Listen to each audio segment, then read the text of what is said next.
지난주 우리는 대강림절을 맞이해서 한 주 동안 고라의 자손들이 지은 시편의 신앙 고백 시들을 통해 온라인 특별 새벽 기도를 하였습니다. 첫째 날 회개로 시작해서 용서, 기쁨, 감사와 마지막 날은 회복이라는 주제로 특세를 했는데 우리를 인도하시는 하나님의 임재와 은혜를 경험하게 되니 참으로 감사하고 놀라웠습니다. 오늘은 특히 특세에 참여하지 못한 여러분들을 생각하고 특세 기간 동안 우리가 나눴던 말씀을 다시 한번 정리하고 다짐하는 차원에서 제가 설교 준비를 했습니다. 이 말씀을 듣고 여러분과 저는 대강림절 두 번째를 맞이하면서 회개와 용서하는 마음으로 준비하고 기쁨과 감사로 기다리면서 마침내 회복을 경험하시는 한 주가 되길 주님의 이름으로 축원합니다. 시편은 모두 150편으로 되어 있습니다.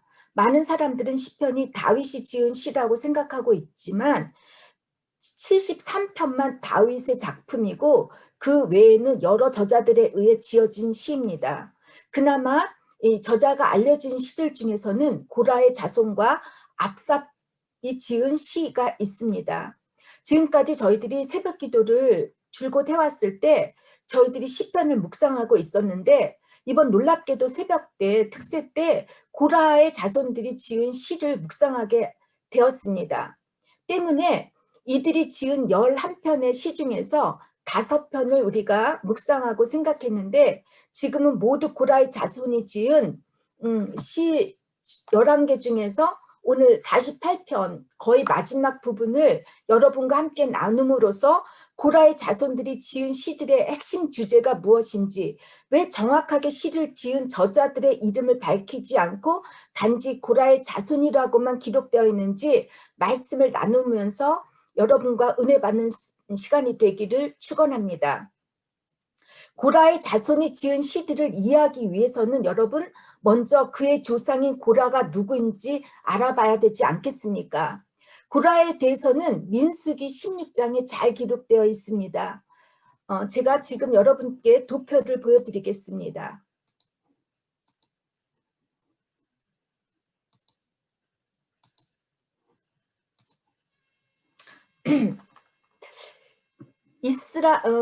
이제 고라는 레위의 증손이었고 모세와 아론의 사촌지간이었습니다. 레위가 누구죠? 야곱의 아들이죠. 레아로부터 난 아들입니다. 이때 이제 레위의 증손이었고 모세와 아론의 사촌지간이었습니다.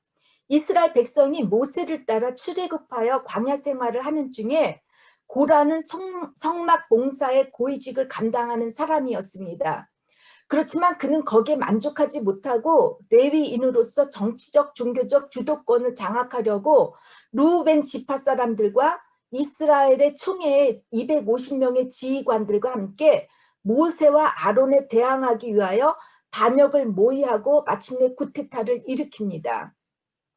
민수기 3절을 보면 이들은 그들의 반역에 감당한 자들과 함께 모세와 아론에게 모든 회중이 다 거룩하고 여호와께서도 그들 중에 함께 계시는데 어떻게 너희들이 총회 위에서 스스로 높이려고 하느냐고 이렇게 전면 대항을 합니다. 모든 사람들이 하나님의 거룩한 백성이니 하나님 앞에 모두 평등하다는 이론입니다. 참 맞지 않습니까? 한마디로 다른 사람들과 하나도 다를 바 하나 없는 모세와 아론에게 복종하지 않겠다며 주변 사람을 선동합니다. 고라는 사실 이렇게 말을 하지만 사실 자기가 종교적 정치적 지도자가 되고 싶었던 욕망과 명예욕이 가득 차 있었던 사람이었습니다. 그러나 하나님께서는 고라와 그와 함께 했던 무리들의 반역을 모른 채 하지 않으시고 땅을 갈라지게 하셔서 그들 모두를 그 틈에 빠져 죽게 하시고 250인을 그 다음날 불에 타 죽게 하셨습니다. 분열을 일으키는 그들을 땅의 분열로 죽게 하시고 성난 250명을 불에 타 죽게 하셨다는 것, 즉 불같은 화로 죽게 하셨다는 것입니다. 이것이 하나님의 심판입니다. 내가 행했던 나의 행위 그 모습대로 죽게 하시는 것, 심판받게 하시는 것이 하나님의 심판입니다. 여러분 참 두렵지 않습니까? 그런데 고라의 세 아들들 아슬과 엘가나와 아비아삽은 아버지와 함께 죽임을 당하지 않게 하셨습니다. 여러분 도표를 보시면 이 고핫에서 이스라엘, 시그리 고라, 고라에 이 나오는데 다른 건 다 몰라도 이 엘가나는 다 아실 거예요. 이 엘가나가 누구죠? 사무엘이에요. 사무엘.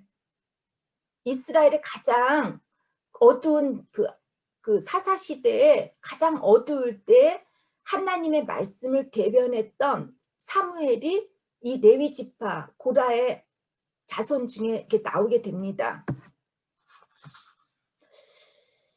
고라의 세 아들에게는 아버지의 비극적 죽음 앞에서 하나님이 세우신 권위에 불순종하고 도전하고 대항하는 사람의 말로가 어떻게 되는지를 실감하고 절감할 수 있게 만들었던 사건이었을 것입니다. 고라의 반역 사건 이후에 고라의 자손들은 이스라엘 백성들로부터 멸시와 천대를 받게 됐는데 그 한 예가 이제 민수기 27장에 나옵니다. 27장에 보면 슬로브와 딸들이 이제 아들이 없어서 기업을 물을 상속권을 이제 요구하는데 이때 이들이 말하기를 자신들의 아버지의 죽음이 고라의 죽음과는 상관없다고 항변하는 장면이 나오는데 그 불행의 씨가 이스라엘에서는 고라의 죽음과 연관이 있다고 하는 당시의 사회적 통념을 생각하고 있는 것을 보면 고라의 자손들이 그 당시에 어떻게 사는데 쉽지 않았을 것입니다. 고라의 죽음 이후 그 자손들이 사회적 위치에 있어서 참 많은 불평등한 대우를 받았을 뿐 아니라 부정적 대우를 받았을 것으로 보입니다. 여러분 마치 친일파 자손이나 히틀러의 나치 정권에 동조했던 사람들의 자손들이 사회적 편견이나 부정적 고정관념의 시선으로 이렇게 우리가 바라보는 것처럼 고라의 자손들 역시 이와 같은 대우를 받았을 것으로 추측합니다. 한동안 미국이나 한국교회에서는 이렇게 부모의 죄로 인하여 자식들이 그 저주를 받는다는 가계의 저주론을 주장하시는 분들이 있었습니다. 출애굽기 24장 5절에 보면 나 여호와 너의 하나님은 질투하는 하나님인즉 나를 미워하는 자의 죄를 갚되 아비로부터 아들에게로 3, 4대까지 이르게 하거니와 라고 말씀하셨고 출애굽기 34장 7절을 보면 인자를 천대까지 베풀며 악과 과실과 죄를 용서하나 형벌받을 자는 결단코 면제하지 않고 아비의 악을 자녀 손자 3, 4대까지 보응하리라고 하신 말씀을 이렇게 가계의 저주론으로 이해해서 축복받지 못하는 이유가 부모나 조상 때문이라고 하면서 이 가계에 흐르는 저주를 끊기 위해서는 축사나 기도법을 가르치기도 했는데요. 저는 이 가계 저주론에 대해서 저는 동조할 수가 없습니다. 그 한 예로는 선지자 에스겔이 분명하게 뭐라고 했냐면 범죄하는 그 영혼은 죽을지라 아들은 아비의 죄악을 담당하지 않을 것이요 아비는 아들의 죄악을 담당하지 아니하리니 의인의 의도 자기에게로 돌아가고 악인의 악도 자기에게로 돌아가리라고 말씀하시면서 아버지가 마신 신포도 때문에 아들의 이가 시다라고 하는 당시 이스라엘에서 통용되었던 속담을 완전히 뒤엎었습니다. 여러분 맞지 않습니까? 우리 예수님께서 우리의 모든 죄를 우리가 받아야 할 저주를 대신해서 십자가에 못 박혀 죽으심으로 인해서 우리는 모든 죄와 저주로부터 해방되었습니다. 그러나 여러분과 제가 창세기 족장들에 대해 나누면서 부모로부터 조상으로부터 되물림되는 패턴들을 보지 않았습니까? 저는 목회 심리학자로서 이 분야를 공부했고 이 분야에서 제가 여러 사람들을 상담하다 보면 우리는 알게도 모르게도 부모로부터 받는 또 그 부모는 그 부모로부터 받는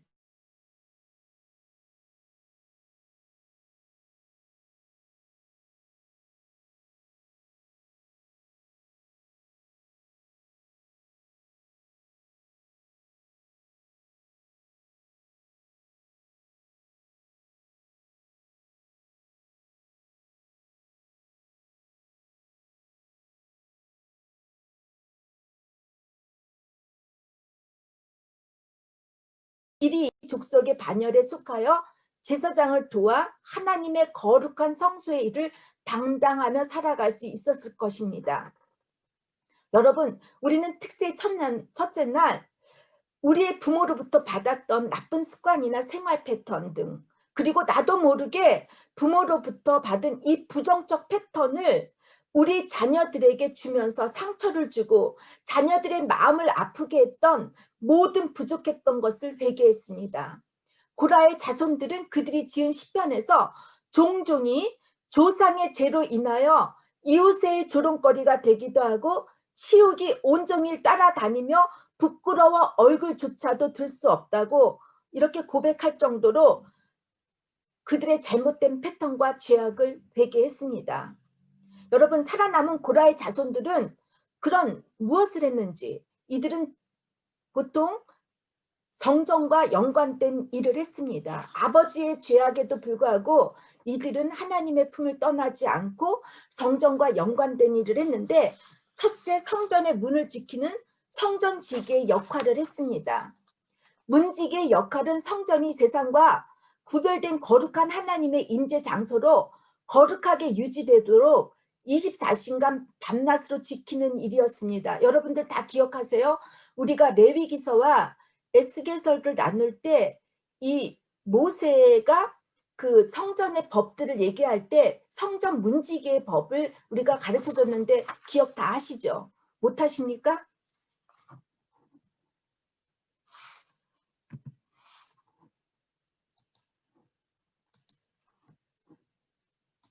이게 바로 예루살렘의 성전과 문입니다. 성전이 예루살렘이 약간 거기에 가보신 분은 알겠지만 약간 높은 지대에 있어요. 그 높은 지대에 있는데 이 문들에 지키는 성전지기였습니다. 성전에는 문이 여럿이 있는데 각 성전의 문을 지키면서 할례 받지 못한 자와 죄인들의 출입을 금지하고 성전 안에 있는 성물과 헌금, 무엇보다도 언약궤가 있는 하나님의 말씀을 뺏기지 않도록 잘 지켜야 했습니다. 여러분, 잠언 기자는 4장 23절에 보면 모든 지킬 만한 것 중에 더욱 내 마음을 지키라, 생명이 근원에 이에서 남이라고 하셨습니다. 여러분, 예수님이 뭐라고 하셨죠? 우리들의 마음, 육체는 성전이라고 했습니다. 우리들은 마음의 성전에 잘못된 죄악들이 들어가지 않도록 우리의 마음을 잘 지켜야 할 것입니다. 마음은 눈에 보이지 않고 우리의 의지며 분별할 수 있는 양심이고 숨어있는 우리들의 감정입니다. 오늘 본문 말씀 9절에 보면 고라 자손들은 하나님 성전 안에서 우리가 하나님의 한결같은 사랑을 되새겨 보았다고 고백했습니다. 또한 시편 84편에서는 고라의 자손들은 주의 궁정에서의 한 날이 다른 곳에서의 첫날보다 나은즉 악인의 장막에 사는 것보다 내 하나님의 성전 문지기로 있는 것이 좋사옵니다라고 고백합니다. 여러분과 저는 하나님의 성전의 문지기로서 우리들 자식뿐 아니라 우리 공동체 안에서도 죄가 틈타지 못하도록 성실하게 잘 지켜야 할 것입니다. 무엇보다도 문지기는 성전의 보물과 성물들을 잘 지켜야 하기 때문에 하나님뿐만 아니라 사람들에게도 신뢰할 만한 신실한 사람이어야 합니다. 우리가 성전에서 어떤 일을 맡았든지 그것은 하나님 보시기에 중요한 것이 아닙니다. 중요한 것은 어떻게 그 일을 성실하게 섬기느냐, 그렇지 않느냐 하는 것입니다. 성실함에 따라서 하나님은 우리 자녀들에게도 복을 주시고 우리 자손들과 함께 하셔서 하나님의 귀한 은혜를 내려줄 줄 믿습니다. 둘째, 고라 자손들은 하나님의 성전에서 떡을 굽는 요리사의 역할을 감당했습니다. 떡상 위에 올려진 떡을 전설병이라고 합니다. 하나님의 얼굴을 대면한다는 뜻에서 하나님의 얼굴, 얼굴의 떡, 임재의 떡이라고 하는데 하루 24시간, 1년 365일 늘 떡상 위에 차려져 있어야 하는데 떡을 구우는 요리사는 매 안식일마다 새로운 떡을 올려야 합니다. 이 떡은 제사장만을 제외하고 아무도 먹어서는 안 됩니다. 성전의 요리사는 떡을 만들기 위해서 곡식을 추수하고 맷돌로 갈아야 하고 채로 곱게 쳐서 고운 가루를 가지고 기름에 두른 철판에 익혀서 떡을 구워야 합니다. 이때에 절대로 눅을 넣지 말아야 하고 소금을 넣어야 합니다. 눅이나 꿀을 집어넣으면 이 전설병이 금방 상하기 때문입니다. 바로 우리 신앙을 부패하게 만들고 방해하는 요소들입니다. 고운 가루로 만든 전설병의 의미는 내 자아를 이루는 모든 부정적 요소들, 거칠고 못난 나의 성품들, 함부로 판단하고 정죄하는 나의 교만이 깨지고 부서져야 한다는 뜻입니다. 기름은 성령을, 철판은 시련을 상징합니다. 이런 나의 죄악된 부정적 요소들이 곱게 빠져서 제물로 바쳐지기 위해서는 유감스럽게도 어려움과 시련, 불같은 고난을 통해야 합니다. 그래서 욥기 기자는 23절 10절에 나의 가는 길을 오직 그가 아시나니 그가 나를 단련하신 후에는 내가 정금같이 나오리라고 했습니다. 고난의 근본적 목적은 하나님의 훈련, 단련을 통해서 하나님의 거룩한 성품을 닮아가는 하나님의 정결하고 거룩하고 고운 백성이 되기 위함입니다. 떡을 먹는다는 것은 항상 하나님의 임재 안에 들어가서 하나님과의 교제를 나누는 것을 의미하는데 이 떡이 신약 시대에서는 바로 우리 주 예수 그리스도이십니다. 주님께서는 당신 스스로를 요한복음 6장에서 내가 곧 생명의 떡이니라. 너희 조상들은 광야에서 만나를 먹어서도 죽었거니와 이는 하늘에서 내려오는 떡이니 사람으로 하여금 먹고 죽지 않게 하는 것이니라. 나는 하늘에서 내려온 살아있는 떡이니 사람이 이 떡을 먹으면 영생하리라. 내가 줄 떡은 곧 세상의 생명을 위한 내 삶이니라고 하셨습니다. 하나님의 말씀인 떡이 거룩하고 순결해야 하기 때문에 다른 그 어떤 것과 섞여서는 안 되기에 늘 말씀을 읽기 전에 바로 깨달을 수 있도록 성령님의 도우심을 구하는 기도를 드려야 합니다. 또한 떡상은 다른 기구 중에서 가장 낮게 만들어져서 떡을 먹을 때는 반드시 자세를 낮춰야 하듯이 우리가 주님의 말씀을 대할 때 겸손해야 합니다. 또한 떡에는 성도의 규제가 담겨 있습니다. 초대교회는 항상 모일 때마다 함께 떡을 떼며 규제를 나눴습니다. 특히 우리 교회처럼 외국에 있는 이민교회라든가 한인교회에서는 떡을 함께 떼는 성도의 애창과 교제를 매우 중요하게 생각하시는 분이 계십니다. 저 역시 처음 유학 와서 전혀 제가 한국 요리를 어떻게 하는지 알지 못했을 때 주일에 사실 한인교회 가는 것이 예배를 드리려고 가는 것보다 먹으려고 가는 것이 기다려졌습니다.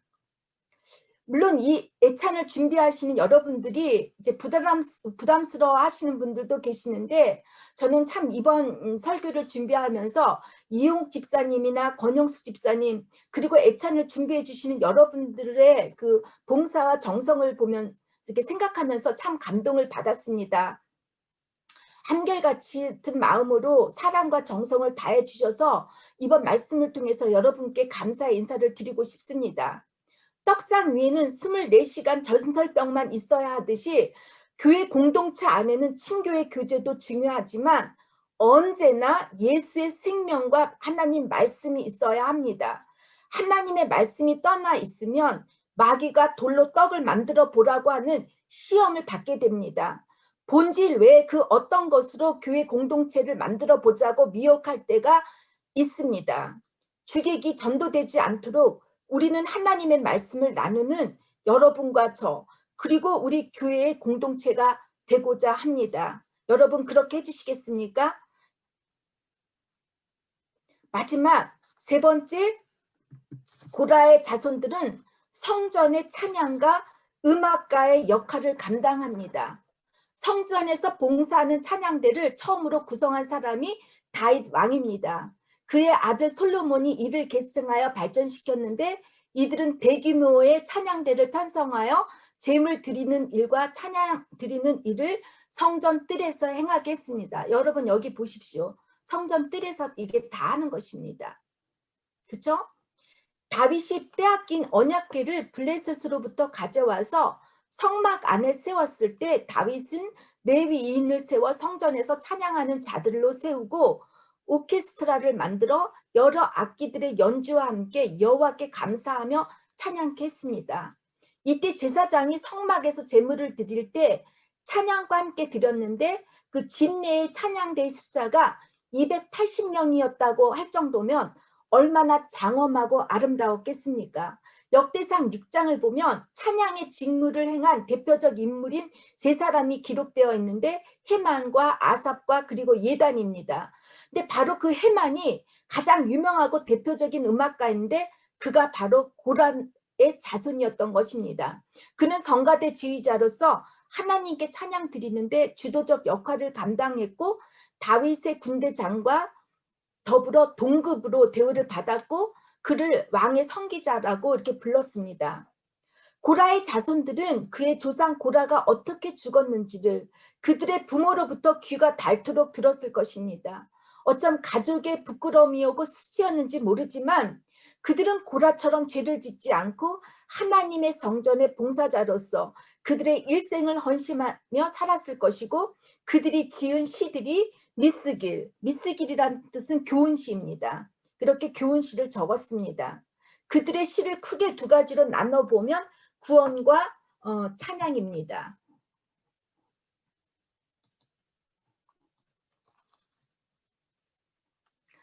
이방 민족의 공격으로 인해 국가적 위기에 하나님의 부재를 고민하며 고난과 슬픔을 경험할 때 하나님께 탄식함으로 구원의 간구를 기도했고 감사가 있을 때 기쁨으로 하나님께 찬양을 했습니다.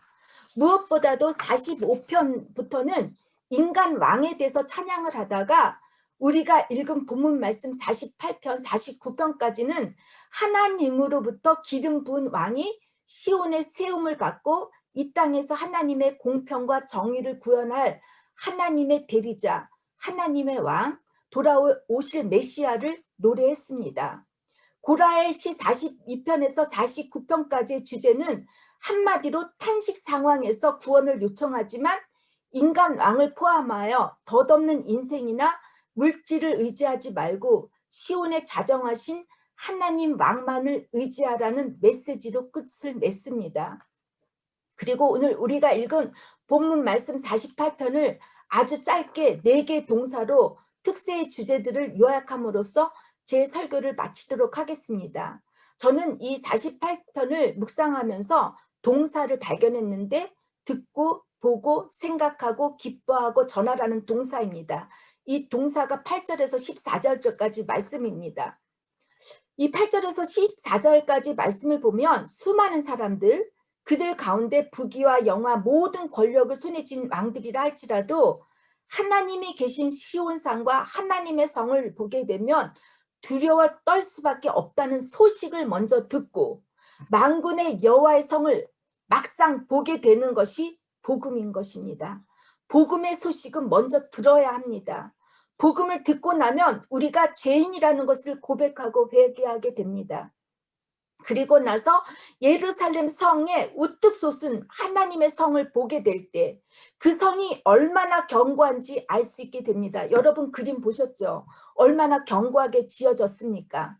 늘 우리가 듣고만 있었던 복음의 능력을 직접 경험하고 체험하게 되면 우리가 얼마나 어리석고 부족한 죄인인지 용서를 구하게 됩니다. 그리고 하나님의 인자하심과 사랑이 얼마나 큰지를 우리 생각하게 되고 하나님의 정의와 심판에 대해서 기뻐하고 찬양을 하면서 그가 지으신 시온의 산과 하나님의 성 안에 일어나는 감사할 일들을 후대에 전하는 것입니다. 여러분 이제 12월이 시작되었습니다. 정말 시간이 빠르게 흘러갔습니다. 이 두 번째 대강림절을 맞이하면서 저는 고라의 자손이 꿈꾸고 노래한 이 시편 48편 말씀대로 우리 바젤 한인선교회 공동체가 이런 교회 공동체가 되었으면 합니다. 많은 사람들이 우리들 믿음과 교회 공동체가 얼마나 견고한지 하나님의 임재가 있는 곳이라는 것들이 널리 알려져 사람들이 듣고 이곳에 저희들과 함께 마주 보면서 본질을 잃어버리지 않는 하나님의 공동체가 정말 있었구나 생각하면서 우리가 나누는 믿음의 공동체적 생활을 함께 나누면서 기뻐하고 이 기쁨을, 이 복음을 전하는 교회 공동체, 여러분과 제가 되기를 주님의 이름으로 축원합니다. 여러분 놀랍지 않으세요? 제가 이렇게 말씀을 이렇게 요약할 수 있다라는 게, 그쵸? 이건 하나님이 주신 지혜인 것 같아요.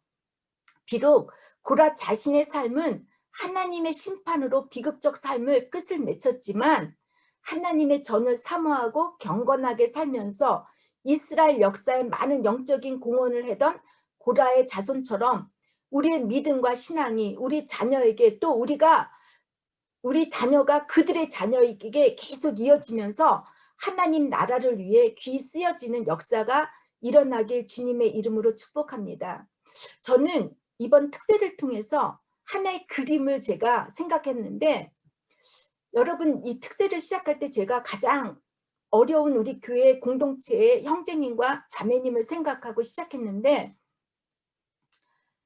저는 그런 생각이 들었습니다. 우리가 신앙생활을 하는 것이 마치 카누, 배를 저어가는 것이 아닌가 생각하고 이것이 믿음이라고 생각하는데, 카누를 저을 때 이 카누가 내가 앞을 보고 짖지 않잖아요. 뒤를 보고 짖잖아요. 그죠? 뒤를. 근데 앞은, 카누는 뒤로 가는데 내 모습은 앞에 있잖아요. 그것처럼 내가 감사할 수 없을 때, 내가 심히 힘들고 고난받고 있고 고통받을 때 내가 앞을 보면 나의 지나온 삶들이 보여집니다. 펼쳐집니다. 내가 뒤로 가는 거는 어떻게 가는지 몰라요. 그냥 짚고 가는데 그래도 갑니다. 그런데 우리가 늘 앞을 바라보면 가게 되면은 우리는 가는데 성령님께서 카누의 지도자가 되십니다. 경희야, 너 왼쪽으로 가. 너 오른쪽으로 가. 너 게라데 직접 직진해. 이렇게 가르쳐 주시는 게 우리 성령이 아닐까 생각합니다. 저는 이제 말씀을 마치면서 이 특세에 함께 경험했던 우리 나연 자매님께서 간증을 해주시면서 오늘 제 설교를 마치고자 하고, 여러분 할렐루야가 무엇인지 아십니까? 찬양님께 찬양을 드리다는 것입니다. 이 찬양을 드리라는 게 2인치 복수 명령력으로 써 있어요. 이렇게 전하는 것, 찬양하는 것이 이 시편 기자의 정말 그 가장 중요한 주제입니다. 여러분 오늘 우리 나연 자매님의 찬양을 통해서, 또 찬양의 고백을 통해서 여러분 다 같이 신앙의 은혜 받고, 오늘 나연 자매님께서 우리 카누의 가운데서 자연 자매님의 고백을 통해서 우리가 신앙적으로 어떻게 가야 될지 분명히 가르쳐 주시리라고 믿습니다. 여러분 많은 은혜의 시간이 되시기를 주님의 이름으로 부탁드립니다. 나연 자매님 말씀해 주세요.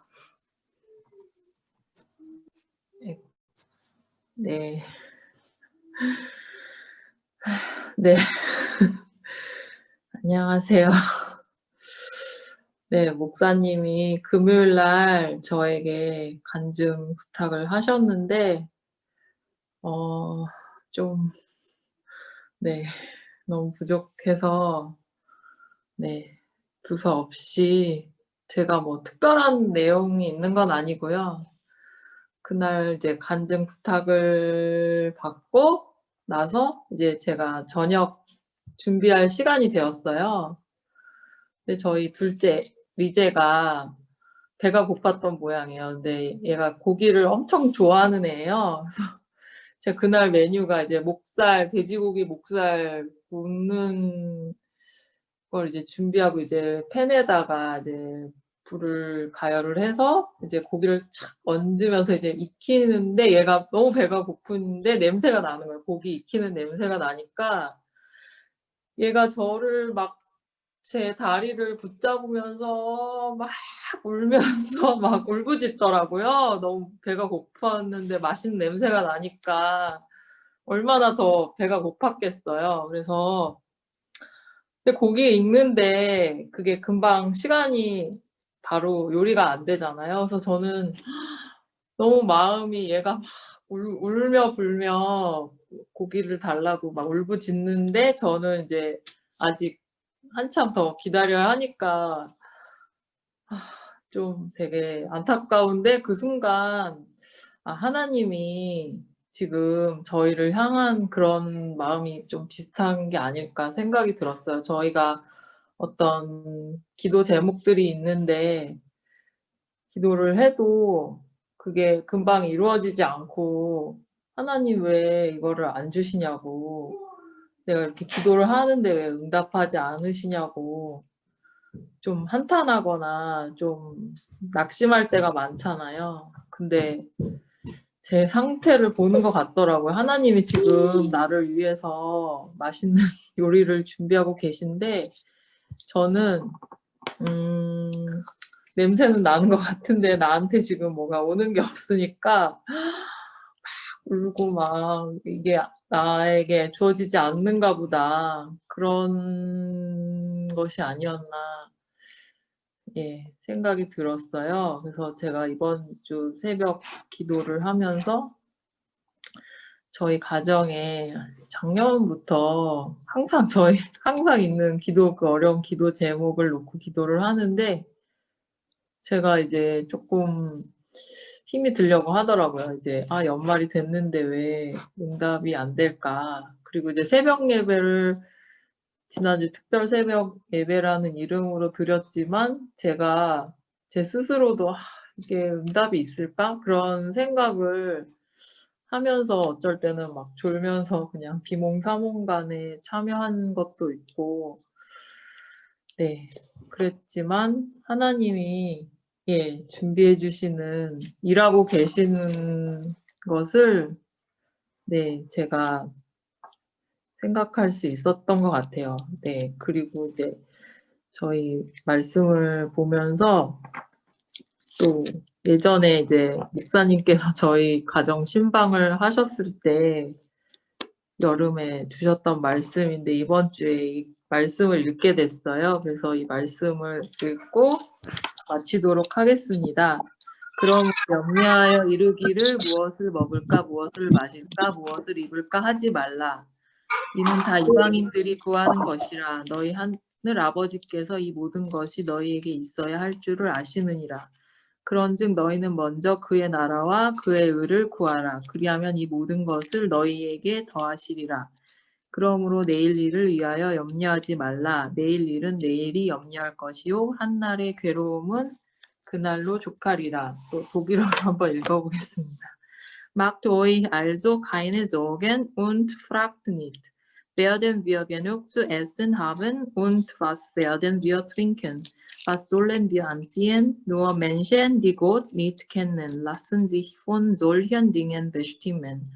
Euer Vater im Himmel weiß doch genau, dass ihr dies alles braucht. Setzt euch zuerst für Gottes Reich ein und dafür, dass sein Wille geschieht. Dann wird er euch mit allem anderen versorgen. 아멘.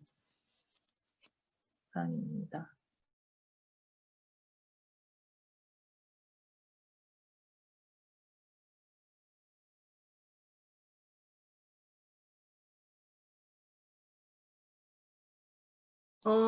지금 정윤 자매님 들어오셨는데 현석 형제님이 옆에 계십니까?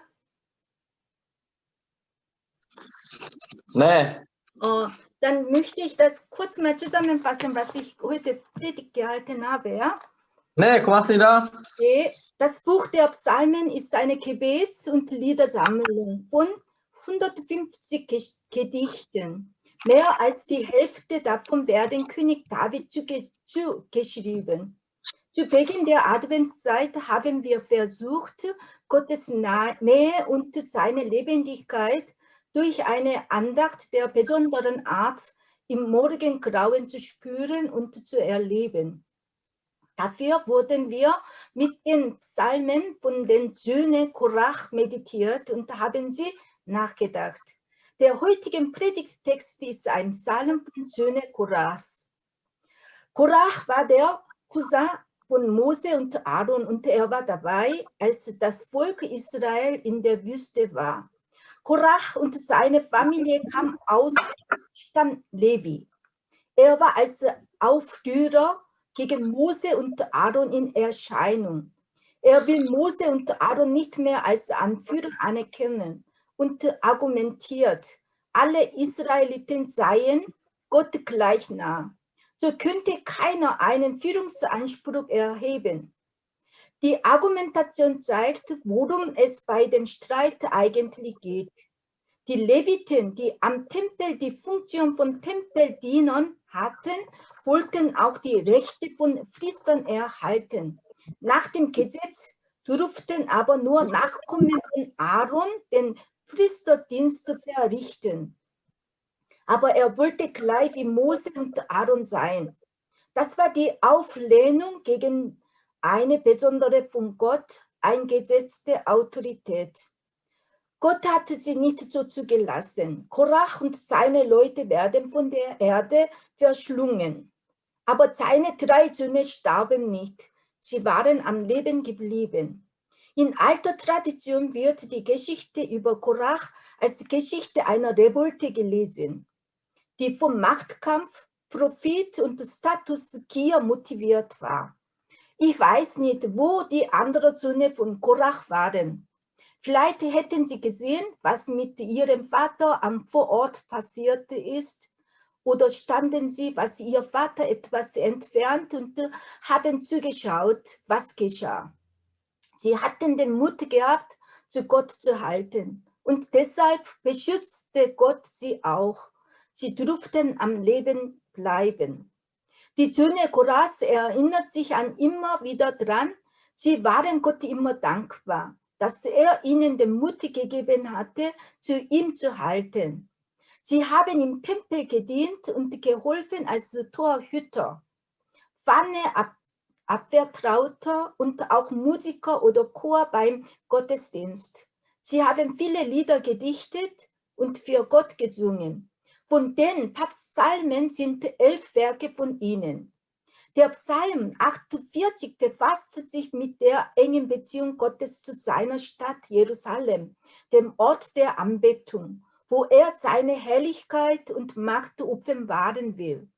Dort soll seinen Namen in besonderer Weise gerühmt werden. Seine Güte und Majestät sind wie alle seine herrlichen Eigenschaften ewig unveränderlich.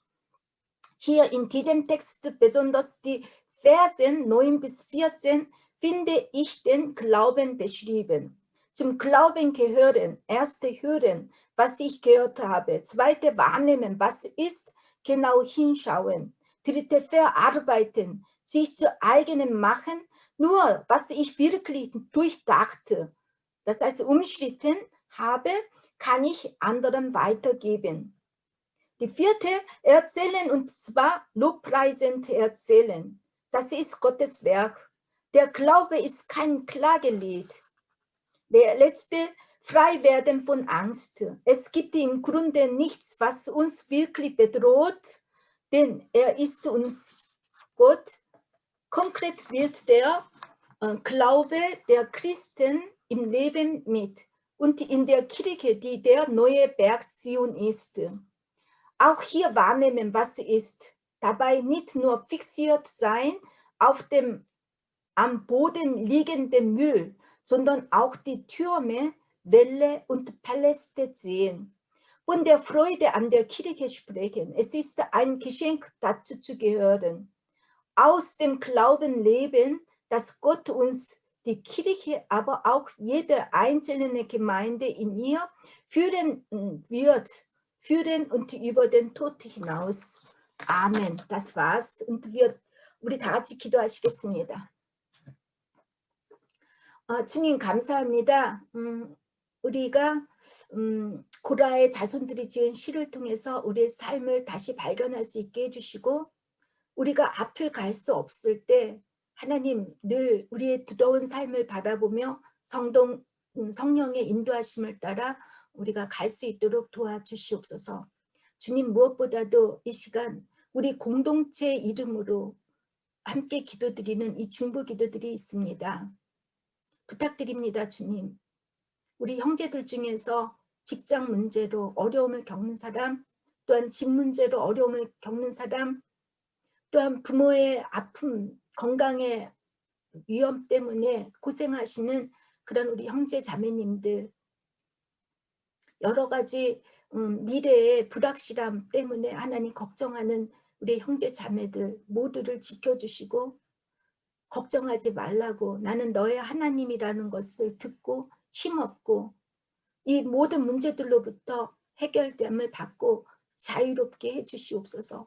그래서 이것이 고라 자손들처럼 간증이 되어서 찬양하고, 주님, 여기에서 일어나는 시온산과 같이 일어나는 그 멋진 견고한 교회의 공동체를 우리 모두가 나의 이웃에게 전하며 복음의 기쁨을 누리는 저희들 모두가 될 수 있도록 주님 우리와 함께하여 주시옵소서. 분명히 주의 이름을 부르고 주의 이름으로 기도하는 모든 것들이 이루어질 줄 믿고 우리는 하나님 기도합니다. 주님께서 꼭 이루어 주시옵소서. 예수님의 이름으로 기도드렸습니다. 아멘. 끝날까지 우리를 버리지 아니하시고 함께 하시는 성자 예수 그리스도의 은혜와 무한하신 하나님의 사랑하심과 우리를 진리 가운데로 인도하시는 성령의 감화와 감동하심과 교통하심이 이제로부터 영원히 함께 하시기를 간절히 축원하옵나이다. 아멘.